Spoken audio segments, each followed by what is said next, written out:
بسم اللہ الرحمن الرحیم۔ علم فقہ کی تعریف سے شروع کرتے ہیں، اور بہت سی باتیں میں نے کل بتلائی تھی مصنف کے بارے میں۔ علم فقہ کی تعریف لغوی اعتبار سے فقہ جو ہے مصدر ہے۔ کیا ہے بھائی؟ مصدر۔ باب سمیع سے فقیہ یفقہ معنی آتے ہیں سمجھنا، علم حاصل کرنا، جاننا، وضاحت کرنا۔ سمجھ میں آ رہی ہے بات؟ اور باب کرما سے بھی آتا ہے جس کے معنی آتے ہیں فقیہ ہونا، علم میں کمال حاصل کرنا۔ علم فقہ کی اصطلاحی تعریف تفصیلی دلائل کے ذریعے سے احکام شرعیہ کو جاننا۔ اور تفصیلی دلائل کتنے ہیں؟ چار۔ نمبر 1 قرآن، نمبر 2 حدیث، نمبر 3 اجماع، اور نمبر 4 قیاس۔ اور امام ابو حنیفہ فرماتے ہیں حلال و حرام اور جائز اور ناجائز کو جاننے کا نام علم فقہ ہے۔ ٹھیک ہے؟ علم فقہ کا موضوع، علم فقہ کا موضوع ہے مکلف کا عمل، مکلف کا عمل حلال و حرام کے اعتبار سے، مکلف کا عمل حلال و حرام کے اعتبار سے، جس کے احوال سے اس علم میں بحث کی جائے۔ مثلا اس کے عمل کا صحیح ہونا یا صحیح نہ ہونا، حلال و حرام ہونا یا حلال و حرام نہ ہونا۔ علم فقہ کی غرض و غایت کیا ہے بھائی؟ سعادت دارین۔ کیا ہے؟ سعادت دارین، یعنی دونوں جہاں کی کامیابی۔ دنیا کی کامیابی کیسے ہوگی؟ دنیا کی کامیابی اس معنی ہے کہ جب آدمی علم فقہ کو سیکھے گا، یعنی علم شریعت کو جانے گا، تو جن چیزوں کا اللہ اور اس کے رسول نے حکم دیا ہے ان پر عمل کرے گا، اور جن چیزوں سے بچنے کا حکم دیا ہے ان سے بچے گا۔ تو یہ کیا ہے؟ دنیاوی فائدہ ہے، دنیاوی سعادت ہے۔ اور آخرت کی سعادت کیا ہوگی بھائی؟ جنت میں جانا۔ آخرت میں اس کو کیا ملے گی؟ جنت۔ تو اس طریقے سے دنیا اور آخرت دونوں کی کامیابی علم فقہ کی کیا ہے؟ غرض و غایت، یعنی علم فقہ کو سیکھنے کا مقصد ہے۔ بات سمجھ میں آ گئی؟ علم فقہ کو مدون کس نے کیا؟ یعنی علم فقہ کا بانی کون ہے؟ اس کی بنیاد کس نے رکھی؟ ٹھیک ہے بھائی؟ تو حضرت عبداللہ ابن مسعود رضی اللہ عنہ وہ صحابی ہیں جو علم فقہ میں مہارت رکھتے تھے اور علم حدیث میں بھی، جو علم فقہ میں بھی مہارت رکھتے تھے اور علم حدیث میں بھی۔ ان کے شاگرد ہیں حضرت علقمہ۔ کون ہیں؟ حضرت علقمہ۔ ان کے انتقال کے بعد ان کے شاگرد ابراہیم نخعی ان کے جانشین بنے۔ کون؟ ابراہیم نخعی۔ اور پھر ان کے انتقال کے بعد ان کے جانشین بنے حضرت حماد۔ ٹھیک ہے؟ اور حضرت حماد کے انتقال کے بعد ان کے جانشین بنے حضرت امام اعظم ابو حنیفہ۔ ٹھیک ہے؟ امام اعظم ابو حنیفہ نے یعنی 30 سال کے عرصے میں اپنے شاگردوں کے ساتھ مل کر، جن شاگردوں کی تعداد تقریباً 40 ہے، اپنے ان شاگردوں کے ساتھ مل کر کے تقریباً 12,90,000 مسائل کو کیا کیا؟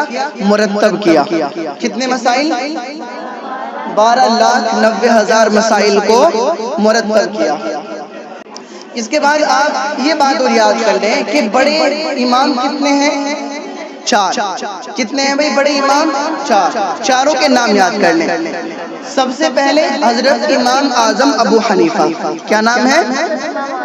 ابو حنیفہ۔ اور دوسرے امام امام مالک۔ کیا نام ہے؟ امام مالک۔ تیسرے امام امام شافعی۔ ٹھیک ہے؟ اور چوتھے امام امام احمد ابن حنبل۔ احمد ابن حنبل۔ یہ 4 بڑے امام ہیں۔ میں کل چاروں کے نام آپ سے معلوم کروں گا۔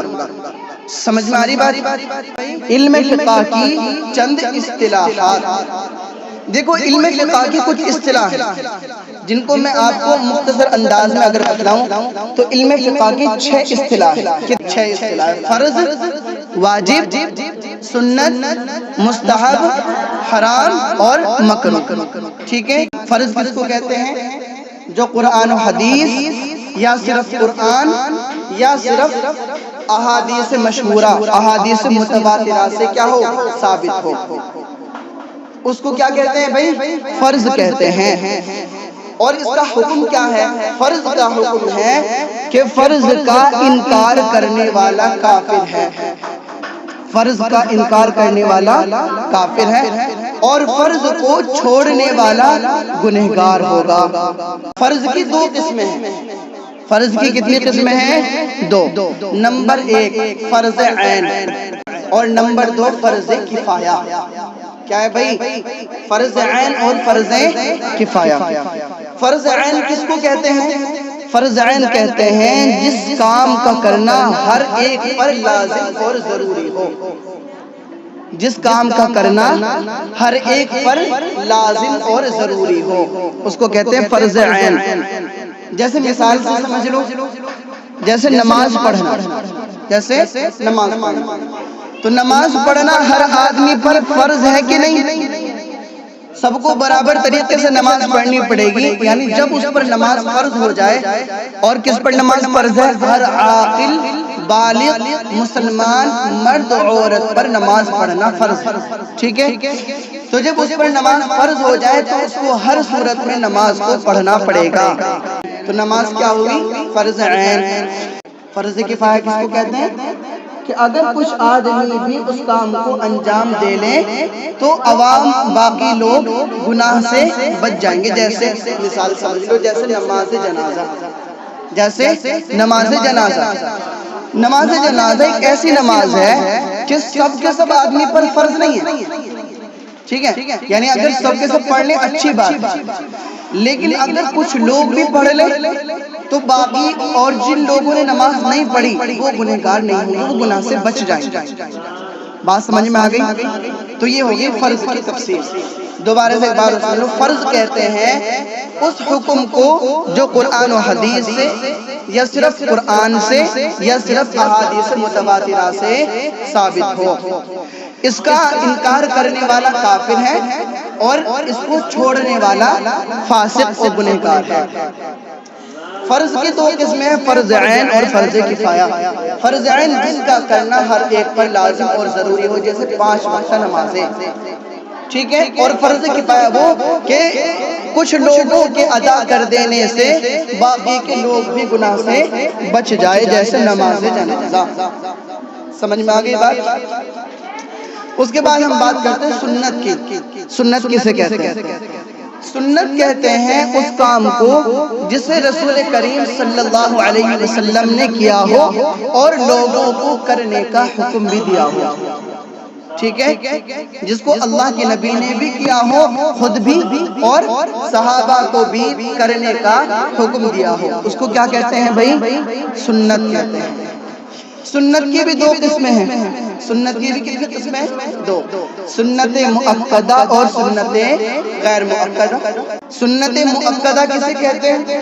سنت مؤکدہ کہتے ہیں جس پر اللہ کے نبی علیہ السلام نے پابندی کی ہو، ٹھیک ہے بھائی؟ جس پر اللہ کے نبی نے کیا کیا ہو؟ پابندی، جس کو اللہ کے نبی نے بغیر عذر کے نہ چھوڑا ہو۔ اس کی مثال آپ سمجھ لو، جیسے فجر کی سنتیں۔ فجر کی سنتیں مؤکدہ ہے کہ نہیں بھائی؟ اللہ کی نبی نے ان سنتوں کی پابندی کی ہے، بغیر عذر کے ان کو نہیں چھوڑا، ٹھیک ہے؟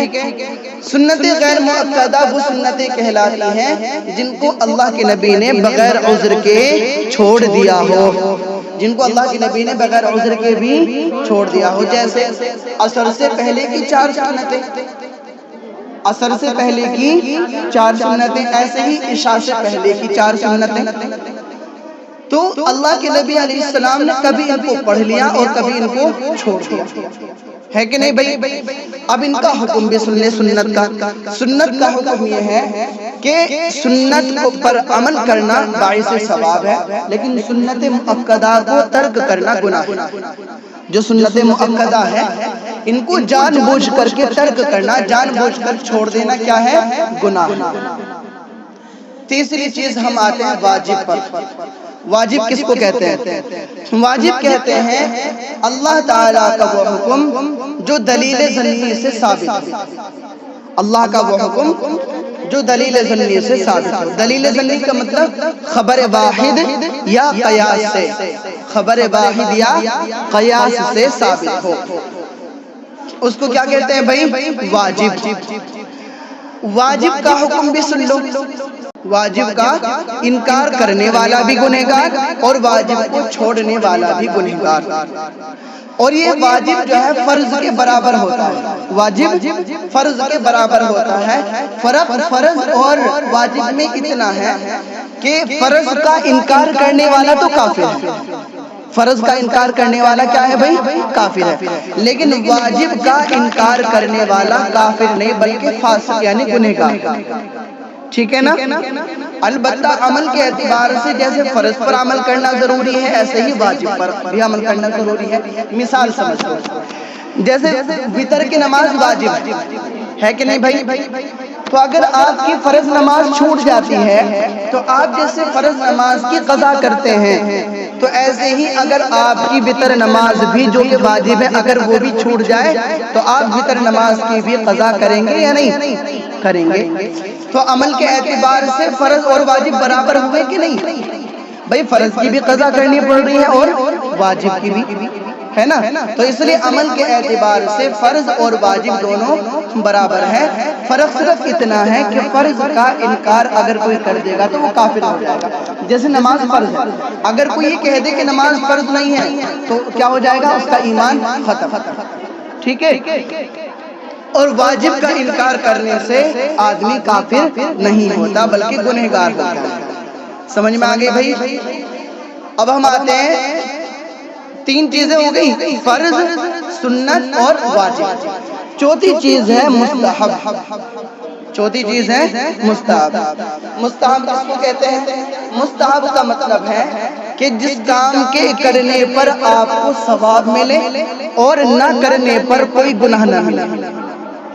جس کام کے کرنے پر ثواب ملے اور نہ کرنے پر کوئی گناہ نہیں ملے گا کہتے ہیں مستحب. اور اسی کو نفل بھی کہتے ہیں. سمجھ رہے بھائی؟ اسی کو کیا کہتے ہیں؟ نفل بھی کہتے ہیں. اسی کو سنن زائدہ بھی کہتے ہیں اور اس کو تطوع بھی کہتے ہیں اور اس کو مندوب بھی کہتے ہیں. یہ سب اسی کے نام ہے مستحب کے. اب مثال سے سمجھ لو، جیسے نفل نماز ہے یا نفل روزہ ہے. ٹھیک ہے؟ تو آپ نفل نماز یا نفل روزہ ادا کر لیں گے تو ثواب ملے گا، ہے کہ نہیں بھائی؟ لیکن اگر آپ نہ بھی پڑھیں تو کوئی گنہگار نہیں ہوں گے. تو بھائی سمجھ گئے نا مستحب اور نفل کس کو کہتے ہیں؟ اب ہم آتے ہیں پانچویں چیز پر. پانچویں چیز کیا ہے بھائی؟ حرام. حرام کس کو کہتے ہیں؟ حرام کہتے ہیں وہ حکم جو قرآن و حدیث سے جس کی حرمت ثابت ہو. جس کی حرمت کیا ہو؟ قرآن و حدیث سے ثابت ہو کہ یہ چیز حرام ہے. تو جس کی حرمت قرآن و حدیث سے ثابت ہو اس کو کیا کہیں گے؟ حرام. اور حرام کا انکار کرنے والا بھی کافر ہے. اگر کوئی آدمی حرام کو حرام نہ سمجھے، حرام کو حرام نہ سمجھے تو وہ کیا ہو جائے گا بھائی؟ کافر ہو جائے گا کیونکہ وہ حرام کا انکار کر رہا ہے. ٹھیک ہے نا؟ لیکن اگر وہ حرام کو حرام تو سمجھتا ہے لیکن اس حرام کام کو پھر بھی کرتا ہے. مثال سمجھ لو، مثال ہے جیسے شراب پینا، کھیلنا. ٹھیک ہے نا؟ تو قرآن و حدیث سے یہ ان چیزوں کی حرمت بیان کی گئی ہے کہ شراب پینا حرام ہے. ایسے ہی جوا کھیلنا بھی حرام ہے. تو اگر آپ ان کو حرام نہیں سمجھو گے، شراب پینے کو اگر آپ حرام نہیں سمجھو گے تو آپ کا ایمان ختم ہو جائے گا. اور اگر آپ شراب پینا، جوا کھیلنے کو حرام تو سمجھتے ہو لیکن پھر بھی شراب پیتے ہو تو آپ کیا ہوں گے؟ گنہگار ہوں گے. 5 باتیں ہو گئی، سمجھ گئے؟ چھٹی چیز ہے مکروہ. مکروہ کی 2 قسمیں ہیں، مکروہ تحریمی اور مکروہ تنزیہی. مکروہ تحریمی حرام کے قریب ہوتا ہے، یعنی اس کا کرنا ناجائز ہے اور اس کے نہ کرنے پر ثواب ملتا ہے. اور مکروہ تنزیہی حلال کے قریب ہوتا ہے، یعنی اس کا کرنا باعث گناہ نہیں ہے لیکن اس کے نہ کرنے پر ثواب ملتا ہے. اس لیے مکروہ تحریمی کو سے جو ہے اجتناب کیا جائے، اس سے بچا جائے، اور مکروہ تنزیہی سے بھی بچنا بہتر ہے، البتہ اگر اس کام کو کر لیا گیا تو کوئی گناہ بھی نہیں ہوگا۔ تو یہ ہو گئی 6 چیزیں، 6 اصطلاحات: فرض، سنت، واجب، مستحب، حرام اور مکروہ۔ فرض کی کتنی قسمیں؟ 2، فرض عین اور فرض کفایہ۔ سنت کی کتنی قسمیں ہیں؟ 2، سنت مؤکدہ اور سنت غیر مؤکدہ۔ اور مکروہ کی کتنی قسمیں ہیں؟ 2، مکروہ تحریمی اور مکروہ تنزیہی۔ فرض کا انکار کرنے والا کون ہوگا؟ کافر، اور اس کو چھوڑنے والا کون ہوگا؟ فاسق، یعنی گنہگار۔ اسی طرح سنت کو چھوڑنے والا بھی کون ہوگا؟ گنہگار۔ واجب کا انکار کرنے والا بھی گنہگار، اور اس کو چھوڑنے والا بھی گنہگار۔ اسی طرح حرام کام کو کرنے والا بھی گنہگار، مکروہ تحریمی کام کو کرنے والا بھی گنہگار۔ البتہ مکروہ تنزیہی کام کو کرنا جائز ہے، لیکن اس سے بچنا کیا ہے؟ بہتر ہے۔